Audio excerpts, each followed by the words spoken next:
Hello everyone, मैं मितुषी आप सभी का हमारे यूट्यूब चैनल मंजिल सिविल सर्विसेज में स्वागत करती हूं। आज से हम मध्य प्रदेश सामान्य अध्ययन की शुरुआत करने जा रहे हैं। इससे पहले हमने एमपीपीएससी के एग्ज़ाम पैटर्न को समझा था और हमने एमपीपीएससी के प्रीलिम्स के सिलेबस को भी डिस्कस किया था। अगर आपने वो वीडियोज़ नहीं देखे हैं तो आप देख लीजिए। हमने प्रीलिम्स के सिलेबस में देखा था कि एमपीपीएससी में मध्य प्रदेश के सिलेबस में मध्य प्रदेश से रिलेटेड टोटल 4 यूनिट दी गई है, जिसमें यूनिट फर्स्ट मध्य प्रदेश का इतिहास, संस्कृति और साहित्य के टॉपिक दिए गए हैं।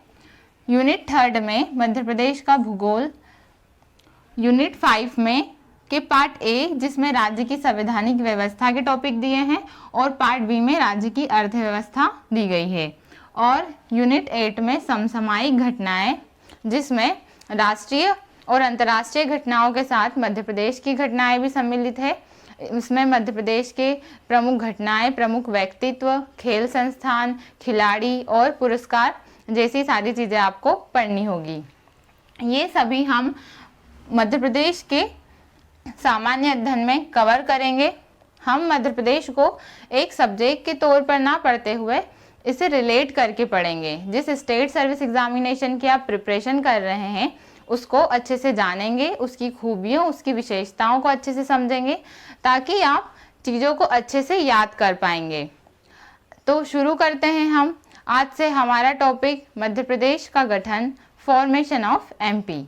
स्वतंत्रता के पूर्व मध्य प्रदेश को मध्य प्रांत या मध्य भारत के नाम से जाना जाता था।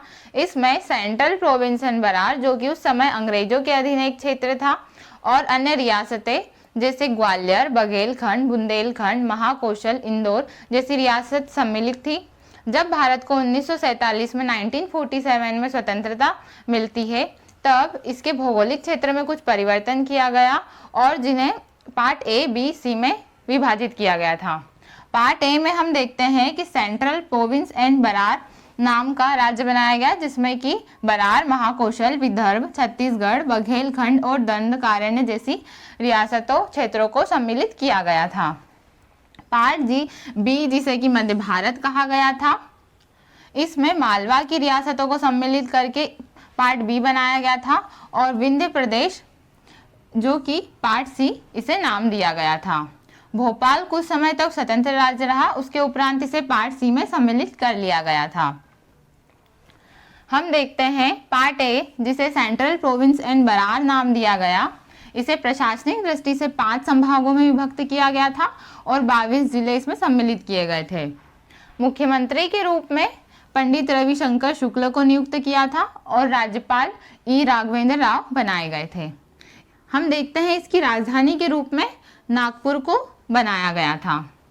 पार्ट बी, जिसे मध्य भारत नाम दिया गया, मालवा यूनियन के नाम से भी जाना जाता था क्योंकि इसमें अधिकांश रियासतें मालवा रियासतें सम्मिलित थी। टोटल 26 रियासतें मिलाकर इसे बनाया गया था और प्रशासनिक दृष्टि से इसमें 16 जिले बनाए गए थे। मुख्यमंत्री के रूप में लीलाधर जोशी को नियुक्त किया था और राज्यपाल के रूप में तखतमल जैन बनाए गए थे। इसकी राजधानी ग्वालियर और इंदौर को बनाया था। ग्वालियर जो कि शीतकालीन राजधानी थी और इंदौर ग्रीष्मकालीन राजधानी के रूप में बनाया था। पार्ट सी, जिसे विंध्य प्रदेश नाम दिया गया, 1948 में विंध्य प्रदेश का गठन किया गया था और इसे पार्ट सी का दर्जा 1950 में दिया गया था। इसमें टोटल 35 रियासतों को शामिल किया गया था। मुख्यमंत्री के रूप में पंडित शंभुनाथ शुक्ल को नियुक्त किया था 1952 में और इसकी राजधानी रीवा बनाई गई थी। Central province and Berar part A, जिसकी राजधानी नागपुर, पार्ट बी मध्य भारत, जिसकी राजधानी इंदौर, और ग्वालियर पार्ट सी विंध्य प्रदेश, जिसकी राजधानी रीवा बनाई गई थी। भोपाल 1949 तक स्वतंत्र राज्य रहा था, जिसके शासक नवाब हमीदुल्ला खान रहे थे। जब भारत में अन्य रियासतों को मिलाया जा रहा था उस समय भोपाल को भी भारत में सम्मिलित करने की प्रक्रिया चल रही थी। तब पार्ट सी में भोपाल को 1 जून 1949 को सम्मिलित किया जाता है और मुख्यमंत्री शंकर दयाल शर्मा 1952 को नियुक्त किए जाते हैं। 1947 के समय हमारा मध्य प्रदेश का स्वरूप कुछ इस प्रकार रहता है। इसके बाद भी मध्य प्रदेश में कुछ परिवर्तन होते हैं जिसे हम देखते हैं। 1947 के बाद जब भारत को स्वतंत्रता मिली तब भारत के अलग अलग राज्यों से भाषाई आधार पर राज्यों के पुनर्गठन की मांग उठने लगी।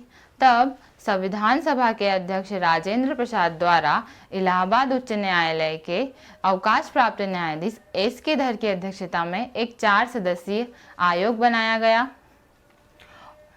ताकि यह निर्णय लिया जा सके कि भाषाई आधार पर राज्यों का पुनर्गठन उचित है या अनुचित।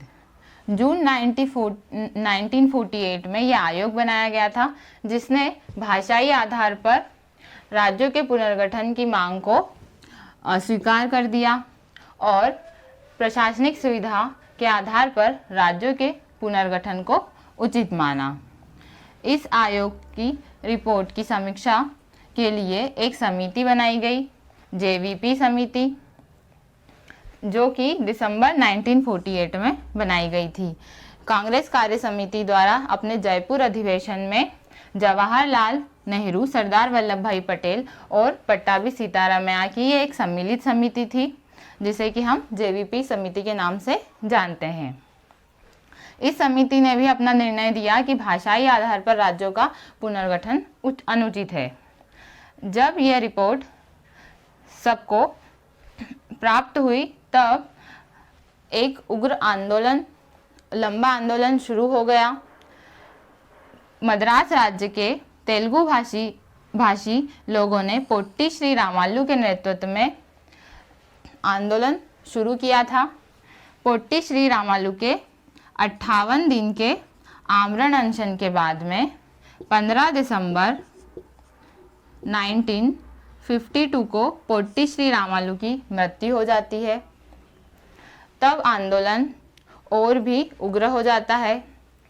उसके पश्चात हमारे भारत के तत्कालीन प्रधानमंत्री जवाहरलाल नेहरू द्वारा घोषणा कर दी जाती है आंध्र प्रदेश के गठन की।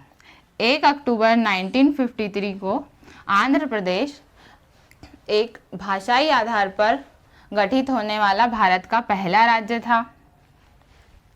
जब आंध्र प्रदेश का गठन हो जाता है तब दूसरे राज्यों से भी अलग अलग राज्यों के पुनर्गठन हेतु मांग उठती है। तब राज्य पुनर्गठन आयोग 1953 को बनाया जाता है जिसके अध्यक्ष के रूप में फजल अली और सदस्य के रूप में पंडित हृदयनाथ कुंजरू और सरदार के.एम. पनिक्कर होते हैं। ये आयोग 1955 में अपनी रिपोर्ट पेश करता है और 1956 में एक अधिनियम पारित किया जाता है, राज्य पुनर्गठन अधिनियम 1956, जिसके तहत बोला जाता है कि भारत में 14 राज्य और 6 केंद्र शासित प्रदेश बनाए जाएंगे जिसमें मध्य प्रदेश राज्य भी शामिल होता है। इस प्रकार आपने देखा कि 1947 के पश्चात मध्य प्रदेश का स्वरूप कैसा रहा।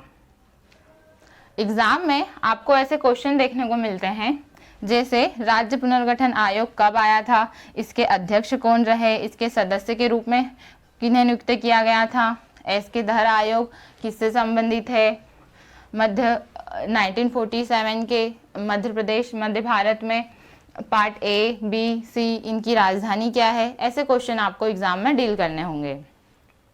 आने वाले वीडियोस में हम मध्य प्रदेश का गठन और मध्य प्रदेश का पुनर्गठन, छत्तीसगढ़ विभाजन और उसके भौगोलिक क्षेत्र में क्या क्या परिवर्तन हुए उसको अच्छे से समझेंगे।